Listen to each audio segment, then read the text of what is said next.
Welcome to Face Turkey. We are talking about studying in Turkey, about success story of graduates, about success stories of students from African continent. Today we have two distinguished guests, one from Mali and another from Somali. We have a guest who has a different type of success. He visited so many countries. He has been a long way of a successful life, and now he is working in a Turkish company. Let me introduce Mr. Abdurrahman from Mali, and let me welcome Mr. Abdurrahman from Somali. Thanks for having us. Thanks for having us. Okay, Mr. Abdurrahman, you came here in 2014. And after coming here, you are studying your master's and PhD here in Turkish university, in a Turkish university, and you are continuing your professional life here also. And you are married, and you are staying here with your family and children. So, after all this successful life, because you visited so many countries, not only 1, 2, 3 countries, so many countries, and you work in different positions in different companies and government institutions. So after all this long time and long success, why did you come to Turkey? What forced you to come to Turkey? Thanks for this question. And a first point, I came on September 14, as you said. I come as the PhD student. I start my language schools. This is Tomer, as we talk generally. After finish Tomer, I start my PhD program. But I did my bachelor degree and also master degree in different countries before to decided to come to Turkey. I decided to come to Turkey because Turkey is emerging countries, and if we look to the Turkish history now during this late 30 years, and Turkey did so many things that can help our continent as African, and to have this experience back home is very meaningful for us. Because when you are, as the African, when you want to take experience, it's better to take from and those move from your stage and step forward to the next stage.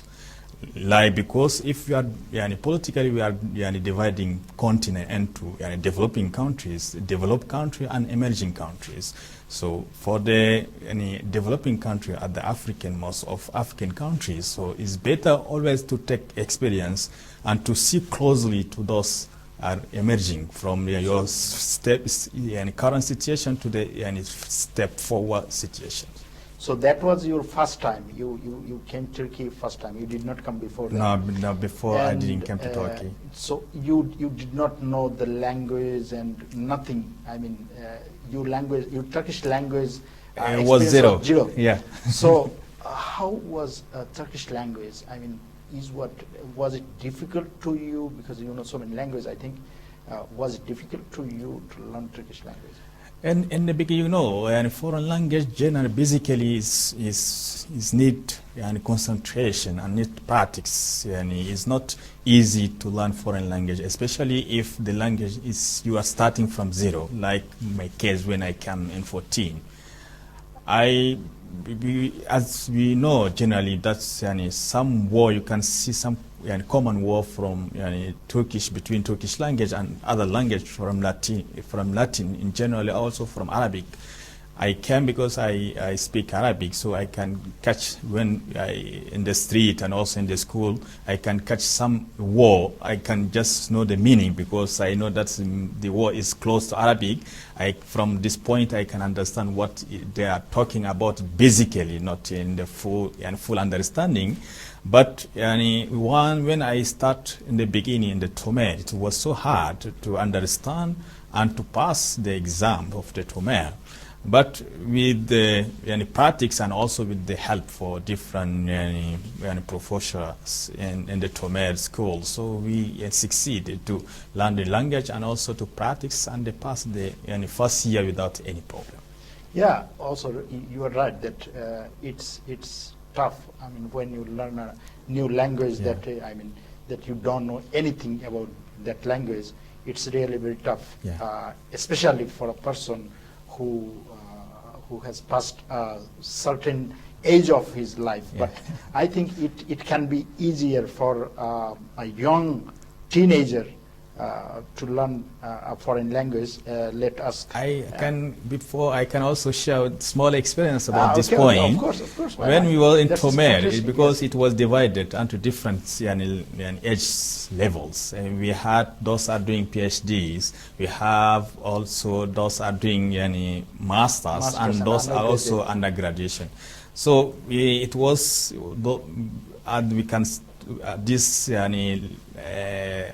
level stage. I mean, those are doing Different PhD. stage, yes. It was so hard for us because foreign language basically is hard, as you said, for those have big stage, advanced stage, you said. So, but for those are studying and undergraduation was so easy for them to catch what we are doing in the class.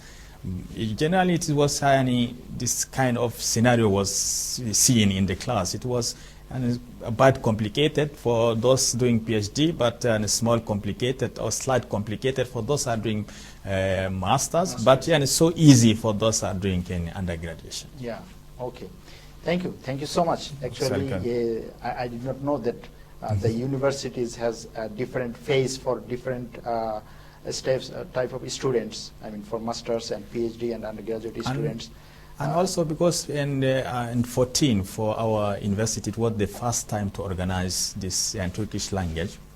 So it was the first experience for them and the first experience also for us. So it was a common experience. Yeah. And but we did well. You did well. Congratulations. That's great. You did well. Yeah. Of course, I mean, almost all foreign students here, they are doing well in Turkish language. I don't know. Maybe they have. I mean, they are meritorious, or maybe the Turkish language is easier. I mean, or can be both. So let me ask Mr. Abdurrahman. You came here when you were around 17 years old, and you started your high school study here. So I think it's normally difficult to decide for a high school student to go abroad and study in a foreign country, in a foreign language. So how did you decide to come to Turkey and study in Turkish language? Thank you for asking the question. Actually, I have never planned. My plan was never to come to Turkey. So but to go to another country? Yeah. Wow. Which country? What was the dream country? Let me ask you. It was you. actually going to an English country like Canada, UK and stuff. English-speaking countries? Yes, English-speaking countries. So I knew like Turkish, they only speak their own language. So I knew that if I go there, it's going to be tough. So you know Turkey before coming here? Yeah. Very well. No, Why? I actually did searching before when my parents decided to come to Turkey. You are staying with your family. Your parents are also here. My parents are here when did too. they come to Turkey? We came the same time. We came at the same time, 2017. So it was a family decision. Yeah, family decision. Okay. It was not my own decision. Yeah, that's when I started doing researches, and my family decided to come here because it was a Muslim country and it's going to be easier, and the education is good.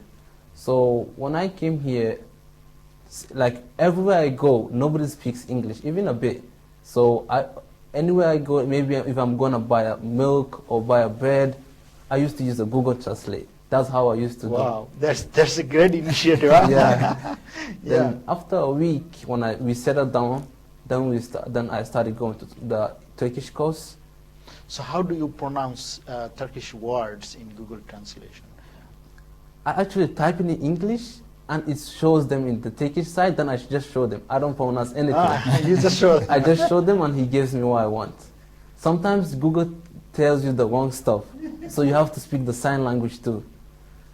Then Okay. yeah, when I So you want to go to buy bread and they give you egg or something else. Sometimes it happens because the Google Translate gives you something wrong. So when you want to, and you don't want that one, and you don't know how to explain it, and they don't understand, so you have to speak sign language, or you have to search the name as a picture. Then you show them as a picture. What about the sign language in Turkey? I mean, as you mentioned, the sign language. I think Turkey has a very rich sign language. I mean, they know how to use this sign language, body language. So yeah, I have even experienced that. Every time I'm in a bus, many people just randomly, they talk to us like deaf people, and I'm like, everybody knows the language already, like sign language, and I'm like, it's something nice. I even wanted to learn it, but it's kind of tough. I don't get the time that much. That's the thing. And since our language is very near to Turkish language, your language is very near to Turkish. like our language is similar to Arabic, and I know Arabic too. So since you know the both language, it's going to be easier for you to catch up with Turkish language. But if you don't show some effort, you are not going to catch up. So when we started the Turkish course, the luckiest part was my teacher knew English. That's he could explain to me. He could explain to the students easier than the other teachers, because some teachers they don't speak English, they don't know English, but our teacher knew English because he went abroad the country. So then you started to... Yeah, then I started my high school. High school. Yeah. So what is your level? I mean, what is your success? What is your result? How was high school studied there? High school was pretty tough in here because the teachers basically speak fast. It's very hard for me to catch up with them. Even though, and most of the teachers, they dictate, they don't write it on the board.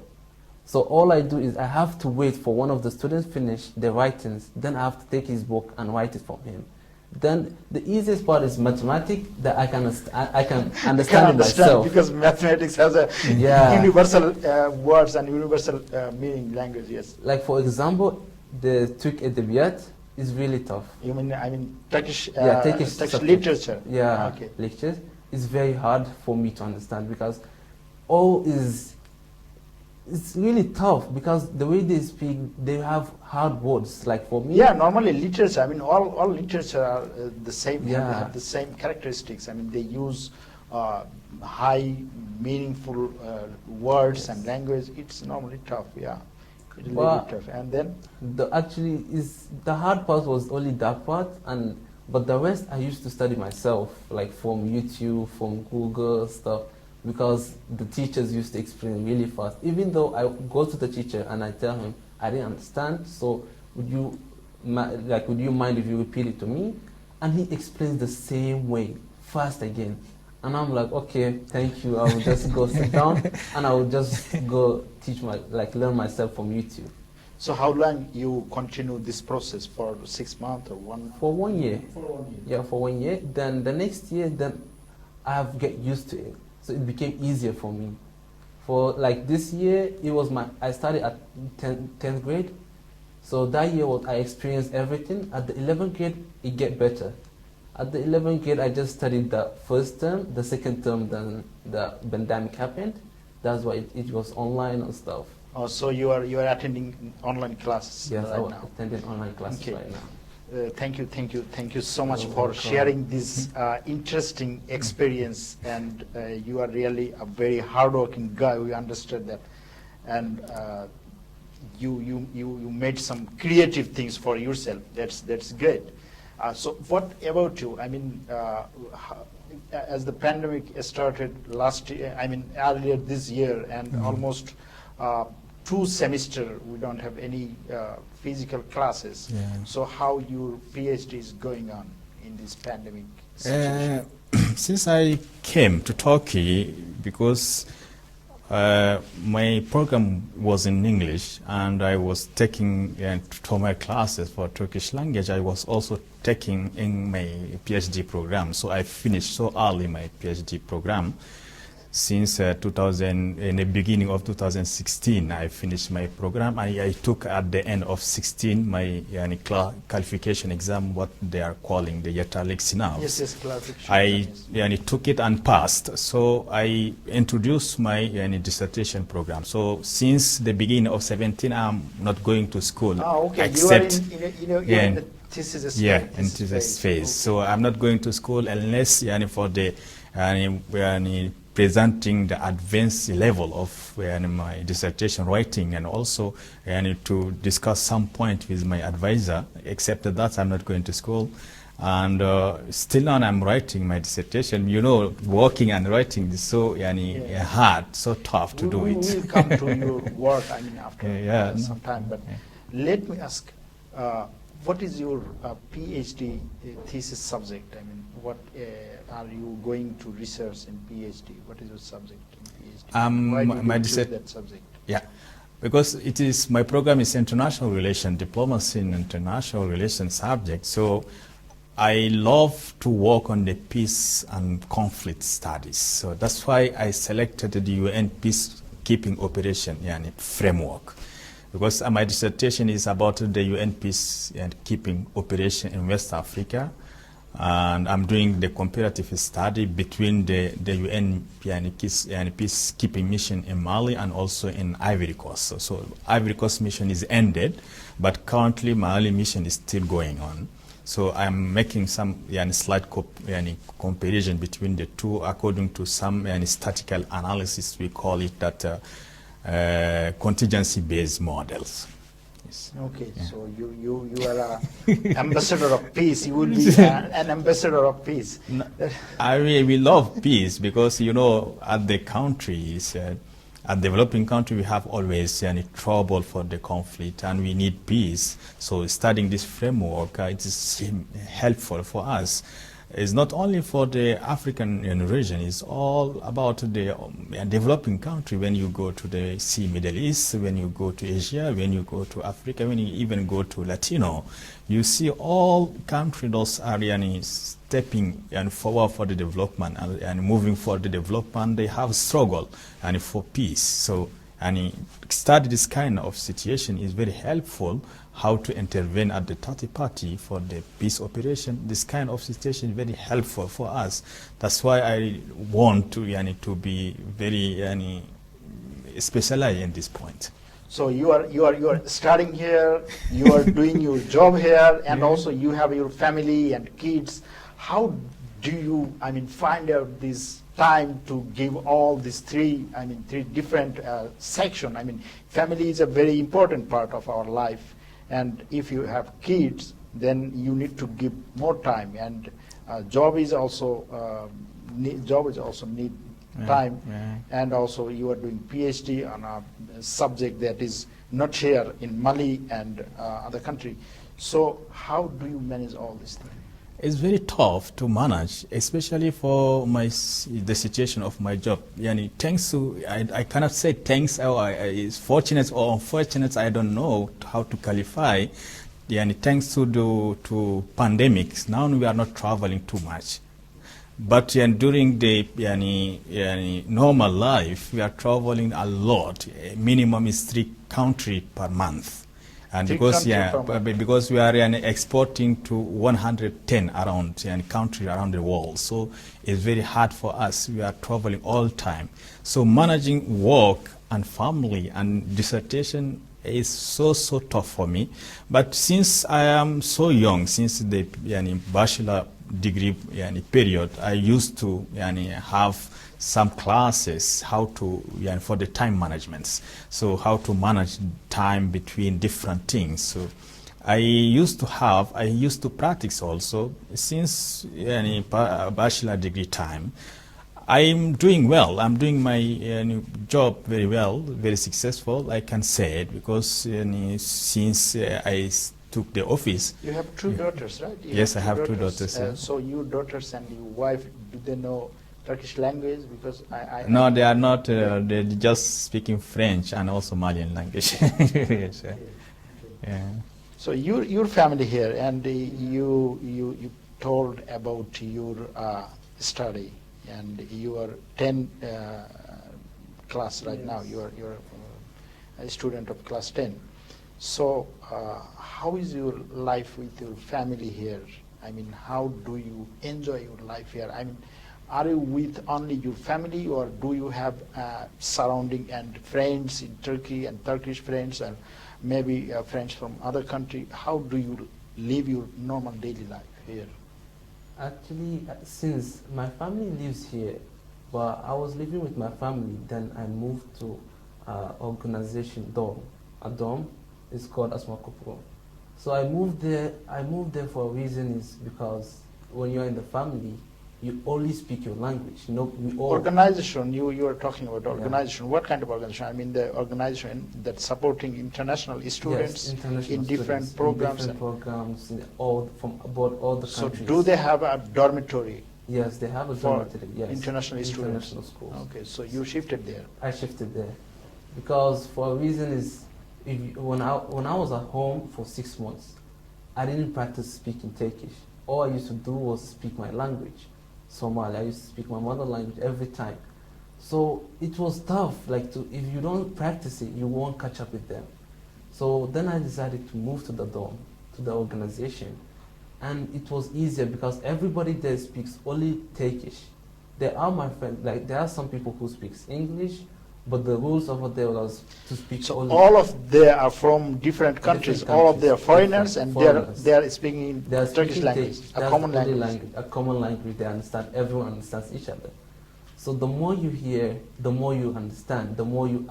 Every time I hear a new word, either I ask the person as in English, or I used to search it myself. So that's when every time I used to speak wrong, they used to correct me. That's when I developed my Turkish. And people, when I used to speak outside after a year there, when I speak outside, people are like, how many years did you learn in Turkish? And when I tell them it's just 1 year or 2 years, they'd be like, they're surprised because they'd say like, you speak very good. And I was like, that's the reason. But my family is good, they live good. Like all my brothers and my siblings, they started their schools. And they're actually middle school and primary school. And all of them, they actually managed to learn the language way better than me in a year.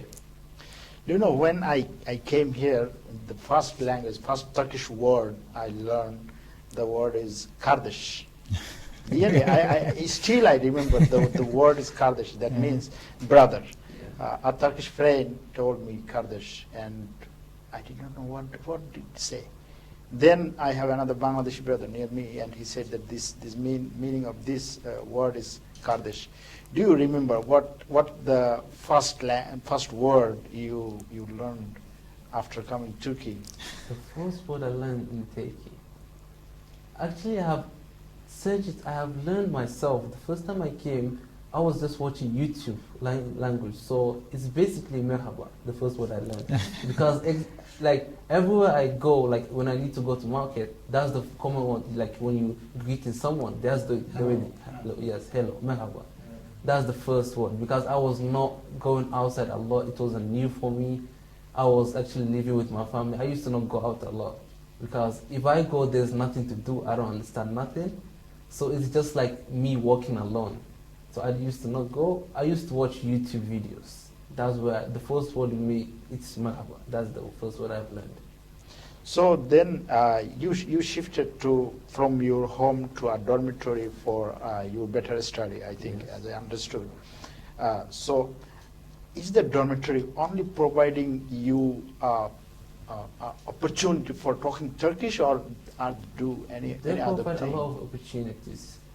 Like they have an international programs. But since before pandemic, we used to go to a lot of cities. We used to attend a lot of programs, international programs. Like we show our cultures. You learn a lot. Your own culture. Yes. You show your own to show to whom?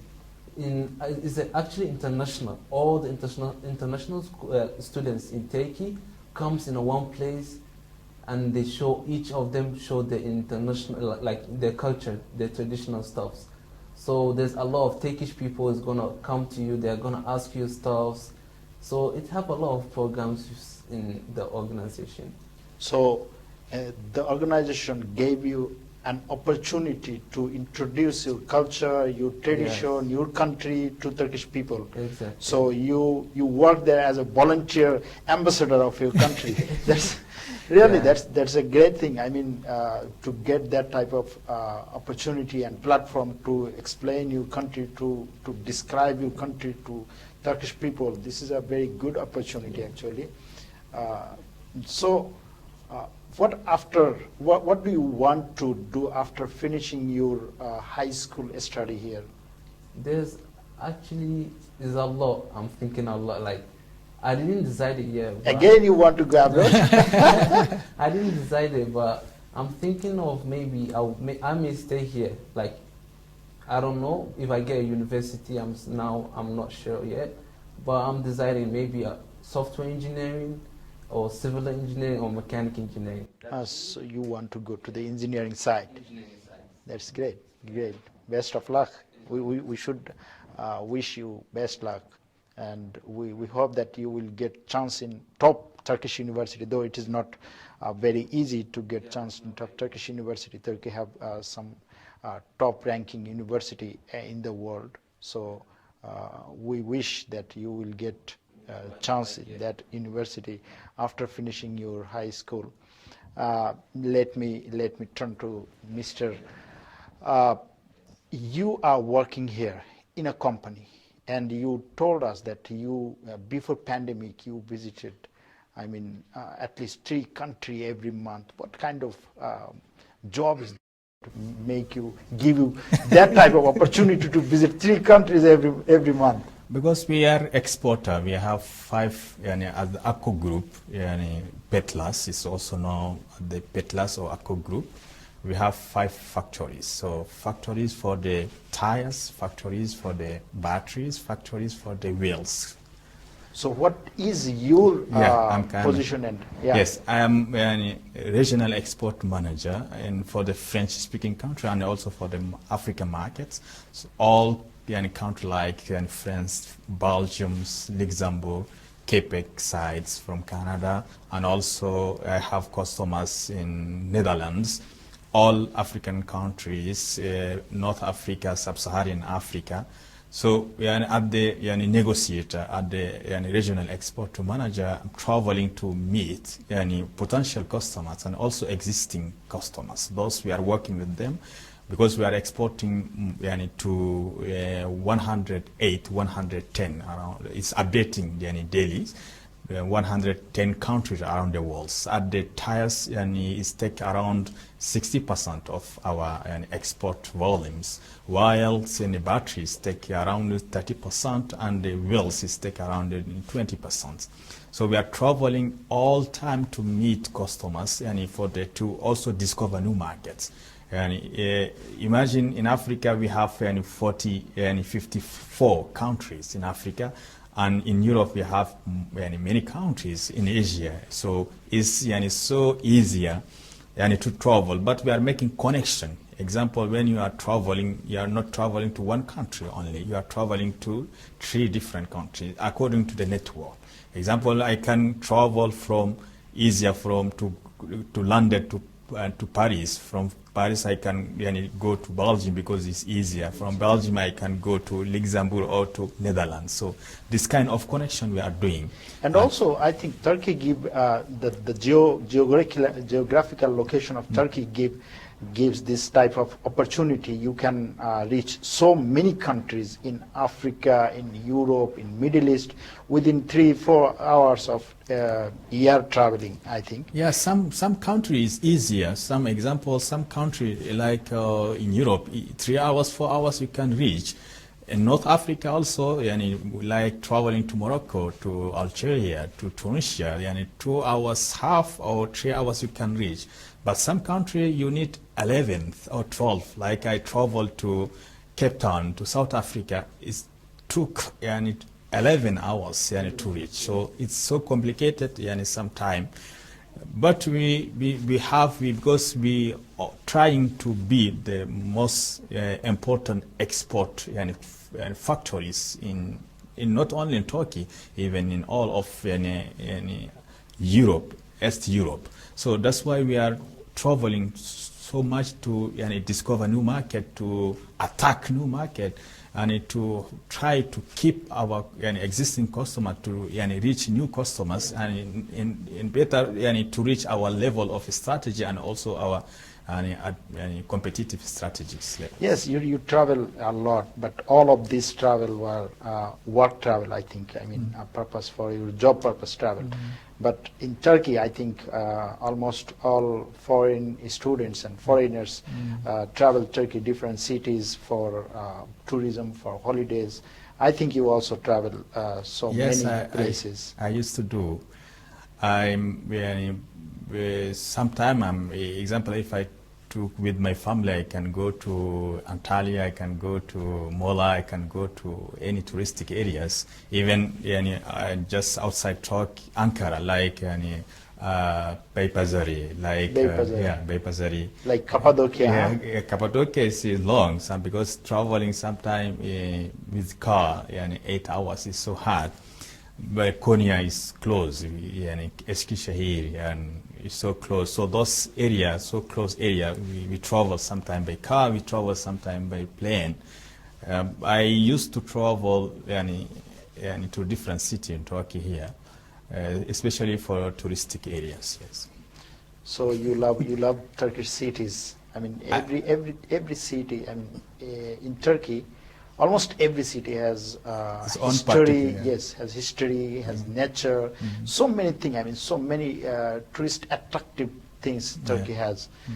Not only a businessman or a job holder, but Turkey is great. Turkey gives great opportunity for students, like high school students. Yes. As you said that you have traveled so many cities in Turkey, and your school also arranged that type of. No, actually, it's the organization that I was. Ah, the organization. Yeah. Okay. So let me ask, which city do you like so much? I mean, top city. Actually, I have went to a lot of cities in Turkey. I can say now, like as a historic or as a like vacation, or would like Okay, tourist. tell on city. I mean, pick on city as a historical, and on city for vacation. I would actually maybe Istanbul, as is because they have a lot of history there, and they have like a lot of beautiful places, the sea and stuff. We went there for history. We looked at the mosques, and we went to a lot of cities like Diyarbakir. We went to Şanlıurfa. Wow. We went to- Diyarbakir, eastern part. I mean, almost Yeah. eastern part of Turkey, very Yeah. far from here, around yes. more than 1,000 kilometers, I think. Yeah, we even went to Antalya. For a camp, like the organization arranged it.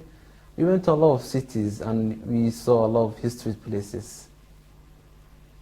Okay, so if you have another chance to go to any city, I mean, if I say that, okay, you can go any city in Turkey, you can choose any city in Turkey, and I will give you all type of expense and everything, which city will you prefer to go? That's a tough question because all the cities is very good and beautiful in Turkey, and all like they have a lot of histories. I would like to go, I guess, maybe Antalya and experience a lot from there. Wow, Antalya. Yeah, Antalya is one of the top tourist destination in Turkey. But I personally, if I say myself, I stayed in Istanbul for more than 11 years, and I love that city so much. And I have been here in Ankara for 4 years, but still, I think that if I have any chance to go back to Istanbul, I will go back here. Really, I mean, Istanbul is exceptional for me. Wow. Yeah. Okay. So after traveling, after study, after job, and also you have family. You are young yet. You don't have. So what is your plan after finishing your PhD study here? What is your plan? What is your future plan? Currently, we are working in different plan, and we can talk about two. One is commercial and one is institutional. The one commercial is like a business network between different companies in Turkey and different businessmen in Mali. So those are important. We are trying to establish this kind of network. I mean, you are talking about your company. I No. mean, the company No. you are working right now. No. Your personal Yeah, plan. yeah. Okay. That's good. Yes. I mean, you are saying that Yeah. we are doing so. Who are these Yes, we? yeah, this is a good question. I'm doing that with some friends. Friends Yeah. from your own Yeah, country. Yeah, with some friend from Mali. We are trying to establish companies. Those companies can make a connection between Mali businessmen. Those are importing different products from Turkey, because now Turkish product is very known in Africa, and very High quality products. quality product. People love this kind of product. So they start importing from Turkey, and instead go to China. Many was going to China to import different kind of articles, but now they shift to Turkey because it's closer, and also quality issues. So they shift to Turkey. They start importing, and at the connecting network. So it's helpful, and those businessmen, what kind of products it's very successful in Turkey, because we know the sector. We are working in the private sector more than 5 years, so we know the sector very well. We know which kind of products can be very successful in our countries, according to the cost of the product, and also the cost of the export, and how it can be sell easily in the country. So we are trying to make this kind of network. This network will be connecting those exporter from Turkey and the importer from Mali. So this company, we are now establishing this company, and we are working to make this company very operational.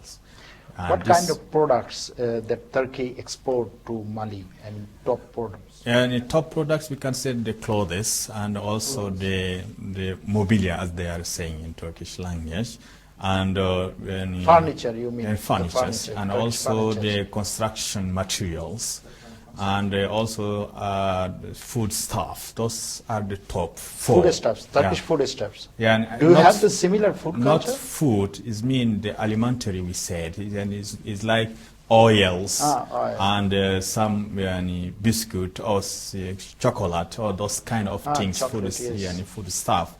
Those some are listed are the very moving products. Okay, sorry, Mr. Do you use olive oil in your country? Because olive oil in Turkey, Turkish olive oil has, world-class quality. Do you use olive oil in your country? Yeah, we use. I mean, your own products, or? We have our own oils production, but it's not sufficient for the country. So we are importing from different countries, including Turkey. Including Turkey. Yeah. Olive oil. Okay, olive oil chocolates, huh?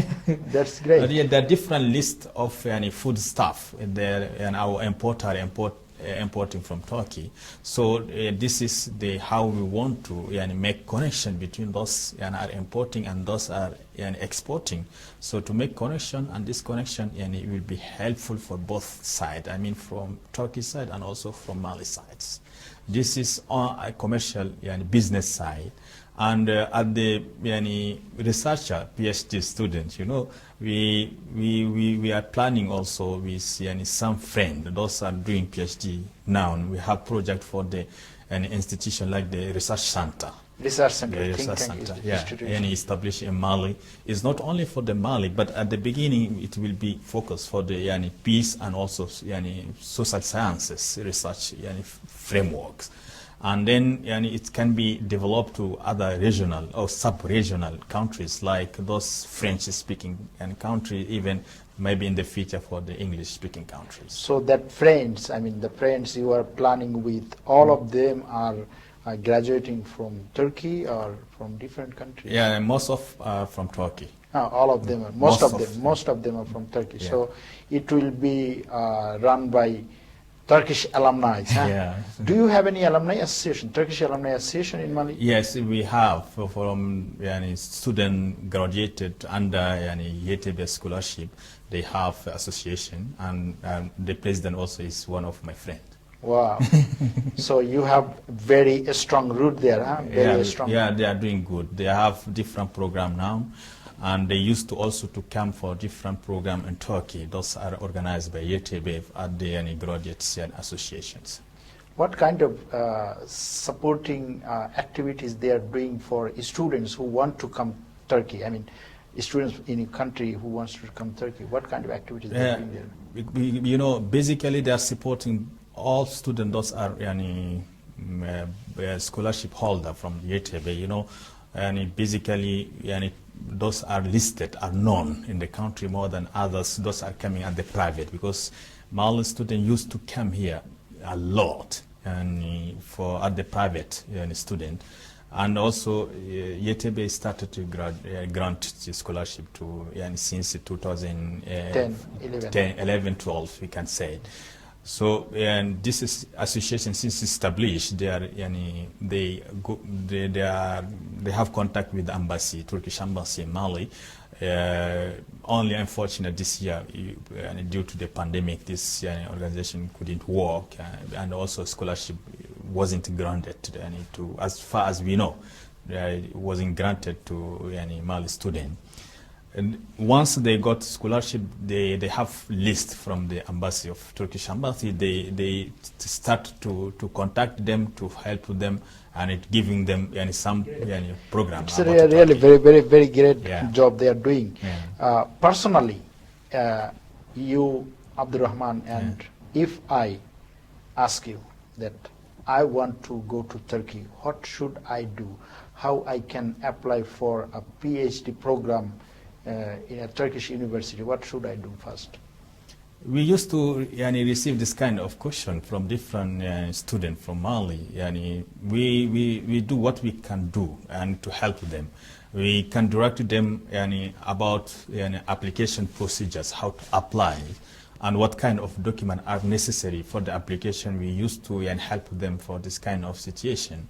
And also, if they got scholarship, and how to do, what they plan, and for the language school, and after language school, what kind of program is best. Example, some program in Turkey is very advanced, and is very helpful for the foreigner, and to take this kind of program, because you can, it's not only to have Turkish experience, it's also to have very close experience to Europe system. Yeah, to European system, yes. So this kind of, we can give some advice to different students how to select those programs, and how to select also universities, and also what to do at the strategy to learn the language, Turkish language, and also after the language, what kind of strategies is needed for the yeterliksina, for those that's a really good initiative. You can help students who wants to know from you.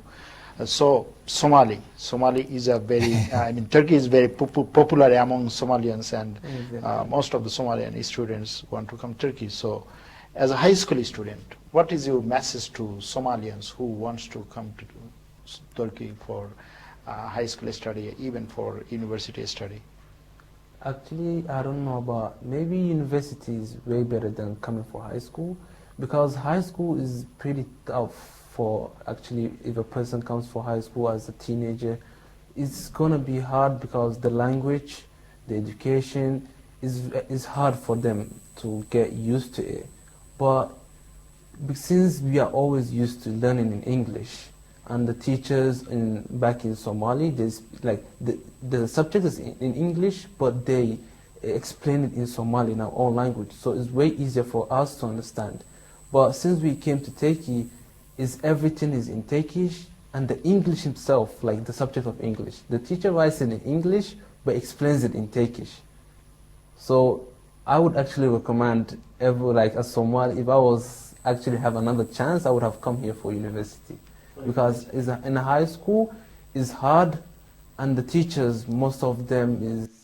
Yeah, of course, it is tough for a high school student to learn a foreign language, but I think also it's easy for a person who is a teenager to learn foreign language, and a foreign language make you a two person. If you have another language, you are actually another person. You learn another country's culture, their literature, their history, and you can make bridge between these two countries after your study, whether you go to another country, I mean to a third country, but you can make bridge within these two countries. Thank you. Actually, we come to the end of our program. We have so many issues we can discuss. We wish that we can host you again in another program. And thank you so much for having with us for this good discussion. I think I wish you a very successful life in your future, and I wish that you will continue your life whether in Turkey or in other country, but Turkey will be the second country for you always, every time. Thank you so much. And Thank you. We have come to the end of our today's program. Hope to see you in our next program. Thank you.